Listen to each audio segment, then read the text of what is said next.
reka jewe mpagurutse nje kuvyikorera kuko ubwa mbere narabikoze mu mwaka uheze sinari nzi yuko ari igikorwa nzobandanya nkora nabona umengo nta objectif gifise ariko mu nyuma ndavyiga ko ndavuga ni igikorwa yamara nzobandanya ndagikora kuko umwana yama akeneye ubufasha uko umwaka utashe kuko yamaja kwishura uko umwaka utashe igikorwa nyezina ni itariki 4 z'ukwezi kw'icenda urumva ni mu ndwiza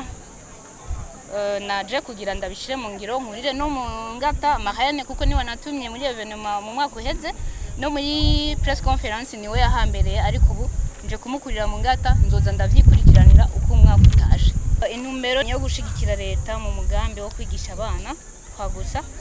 nanje ndasahiriza abavyeyi bafisa mikoro make mu kubaronsa amakaye abana nzohamakaye na caguye zone ya Kinama narituye Église catholique paroisse Kinama Saint Dominique naravuganye n'umupadiri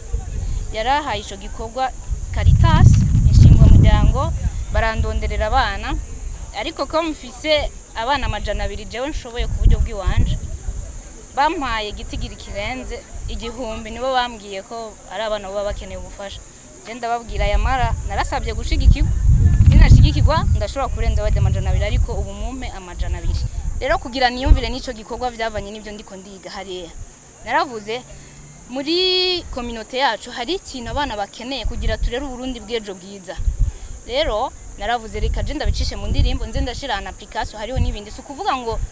nzokora ibikorwa byo guhamakaye gusabana oya hariho nibindi kuko umwana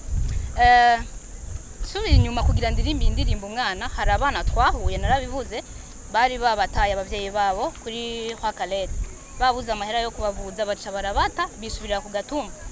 ico kintu carambabaje ca ndavuga no umuntu nk'umuvyeyi uzica ari cyo umuvyeyi ntibari gutabana ahubwo bari gutuma babatabariza cyo ndavuga reka rero nkoresha ibyaju byanje mu kuzandatabariza babana badafise aho bavugira ndabicishije mu ndirimbo hama nkaca ndabishira an application rero ni muri iyo mpamvu naciye nza mfise ikivugo ni umwana si igitabwa ikindi naco ndashobora kugenda nkuraba nk'abana bari ku bitaro ibiki urumva ko inspiration yavuye ku bana bataye ku bitaro nari nzi ko ariho nzohera normal ariko nca nsanga ni ibintu byinshi nofasha umwana w'igihugu kugira akura nezerewe kugira duhindure ya mentalite tubareresha urukundo kugira uburundi bwejo buzobe burimwe abana bafise urukundo rero nico nabonye hariya bivanye n'ukuntu babigisha ndavuga ibi bintu bigisha hano reka nanje ndabitware kumbure abana nko muri 20 nzobona resultat y'abana bashoboye donc ni nka echantillon abarundi bari mu mahanga nibo bafise kugaruka guteza imbere iki gihugu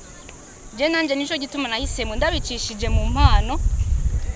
yo kuririmba navuze ni reka nterere igihugu canje muri domaine ya changement de mentalité ariko nze ndashira an application bijya naririmbye iki gikoko inzira y'isomero ku mwana cabuye muri verse naririmba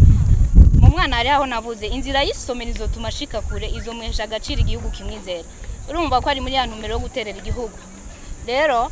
navuze ni none umwana ko navuze ananiwe mushigikire ndamushigikire gute mu nzira y'isomero ca ndavuga reka nze ndabaha ibikoresho by'amashuri bivanye n'uburyo mbafise nkaca nsaba abantu kunshigikira kuko abana ni benshi bakeneye ubufasha